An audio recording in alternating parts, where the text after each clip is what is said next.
தங்கம் தமிழ்ச்செல்வன் அதிகமான ஓட்டுல ஜெயிக்கிறேன்னா மறுநாள் ராஜினாமா பண்ணிடுவேன். மந்திரி ராஜினாமா பண்ணுவேன், மாவட்ட செயலாளர்.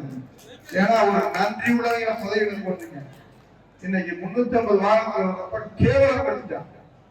இருக்க பொறுப்பாளருக்கு என்ன அறிவு இருக்க சகோதரிகளை கூட்டிட்டு வந்திருக்கலாம். யார் உட்கார்ந்து இருக்கணும், ஒரு சகோதரிகள் நெருப்பிட்டு கேவலம் கட்சி ஒரு இயக்கம் நடத்துறதுன்னா என்ன அர்த்தம்? ஏற்கனவே தமிழ்நாட்டுல கடைசி இடத்துல இந்த ஜோலவந்தார் எம்எல்ஏ ஜெயிச்சாலும் இன்னைக்கு எல்லா மாதிரி பண்ணாங்க. இந்த தொகுதியை ஜெயிக்கிறதே நம்ம உணர்வுகளுக்கு மானகட்டத்தனமா உணர்வே இல்லாம எதுக்காக இத்தனை நாள் இருந்து கோரிக்கை எவனுக்குமே உணர்வு இல்லை.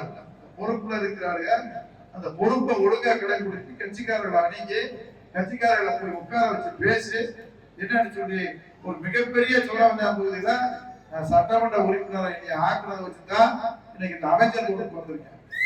ஏன் உங்களால பண்ண முடியல? அரசியல் எப்படி உருக்கூடா? முதல்ல பொய் சொல்றத விடுங்க. பொய் சொல்றத விட்டுட்டு கொடுமையா பாருங்க. பார்க்க முடியலையா? உதவி